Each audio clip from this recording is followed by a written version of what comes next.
é uma professora de letras, e ela coloca uma relação dos elementos, dos elementos envolvidos na questão da formação do leitor. E ela põe essa sequência: autores, ilustradores, divulgadores, livrarias, mediadores de leitura dentro ou fora de escolas e biblioteca. Aí eu encontrei o elo, dentro de um artigo que a Magda vinha mostrando para nós. E aí, seguindo pesquisadores, gestores e encarregados de políticas públicas. Então, nesse momento em que esse texto me propôs isso, eu comecei a enxergar uma possibilidade desse contato, de trazer alguma coisa que talvez seja útil para vocês. Uma ideia do que nós fazemos é pouca coisa, são ações singelas perto das discussões que nós estamos observando aqui, mas que talvez seja um caminho para muitos vislumbrarem oportunidades que vão incrementar os negócios, que vão tornar pequenas empresas aliadas às escolas, num trabalho que seja talvez menor, de formiguinha, mas que tenha resultados e que garanta a subsistência das livrarias e que propicie também benefícios às escolas. Então, esse aspecto, é a mesma autora, no mesmo artigo, que se chama Acesso à Leitura no Brasil, coloca aquela ideia. A esses, os que não têm acesso, ela está se referindo aí, aos que se queixam do difícil acesso às bibliotecas, precisamos oferecer facilidades especiais, como apoiar e multiplicar os projetos que se baseiam no deslocamento de materiais de leitura para pontos estratégicos. Então, essa é a questão. O aluno, a formação do leitor,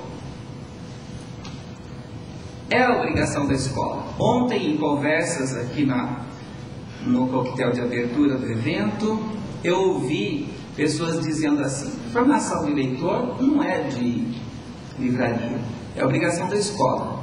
É obrigação da escola, sim.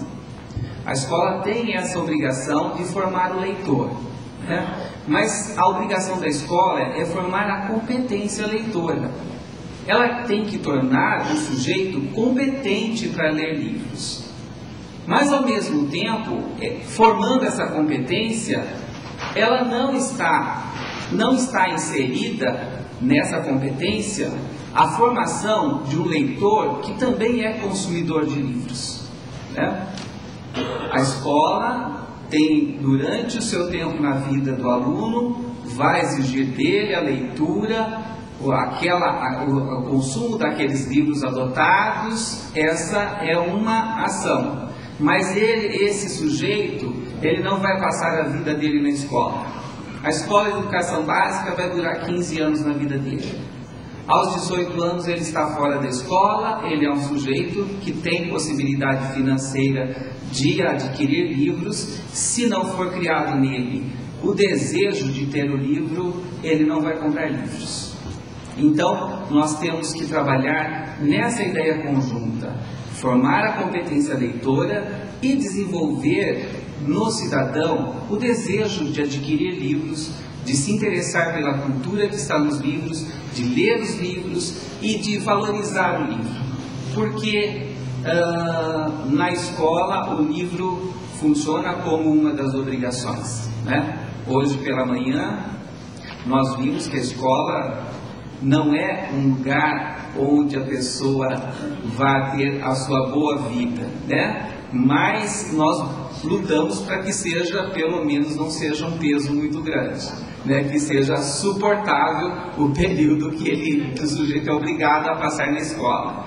Então, nesse aspecto, nós temos uma responsabilidade conjunta. A formação do leitor, ele vai adquirir na escola a competência de ler e entender os livros, as mensagens que estão nos livros, mas ele precisa ser atraído por esse objeto. Nós que lidamos com livros, professores em livrarias se sentem assim num ambiente de muita alegria em contato com o livro, né? A maioria dos professores gostam de estar nas livrarias, de ter livros, de carregar livros. Essas sacolas todas que nós saímos aqui carregando, para o professor é um momento de exultação, de ter um monte de coisa para ler, né? Mas esse não é o desejo de todo mundo, de todas as pessoas, ou de um grande número de pessoas. A maioria vai lidar com outras coisas durante a sua vida, nunca mais vai ler um romance, nunca mais vai ler um outro livro que não seja uma leitura obrigatória para a sua atividade profissional, e isso é o que precisa ser desenvolvido, não é? E acredito que é na infância que se desenvolve esse gosto, né? A escola tem por hábito, quando vai presentear um aluno, dar a ele ou um livro ou um vale-livro, porque se ele pode ir à livraria, ele vai encontrar o caminho onde comprar o livro.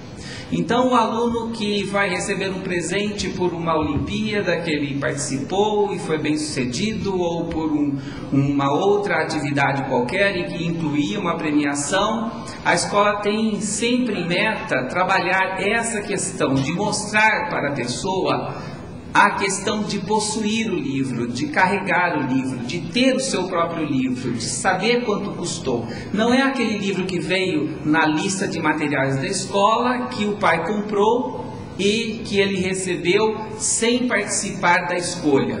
Quem escolheu foi o professor, quem comprou foi o pai, ele recebeu aquele material nas mãos para trabalhar com ele, né? Então, os nossos objetivos, né, com atividades extra, o programa de formação de leitura, das leituras que o aluno tem que ter, dessa formação de um leitor que vá ler sempre, é muito importante. A escola que eu trabalho, é o Colégio do Branco, a razão social é Sociedade de Instrução e Leitura. Tem leitura no nome da escola, né? A biblioteca é muito importante na escola. Nós temos uma grande biblioteca na escola, ela funciona, talvez seja um dos segmentos que melhor funcionem na escola. Os alunos vão à biblioteca, é um ambiente agradável para o aluno. Então, ter um ambiente agradável, acolhedor, diferente daquele ambiente da sala de aula, dentro da instituição, é importantíssimo. Então, eu vejo assim, a formação de bibliotecas, eu estou falando de uma escola particular, que atende alunos de classe média, né? Mas na questão do interesse, da motivação, não é diferente do estudante da escola pública. Não é diferente da motivação e da condição que tem uma escola pública de manter uma biblioteca. Ainda mais quando editores, autores, livrarias colaboram muito para a formação das bibliotecas. A gente sabe o quanto de material é doado às escolas para análise, pelos divulgadores. E esses materiais, eles servem para formação de bibliotecas, para trabalho na escola com os alunos. Então,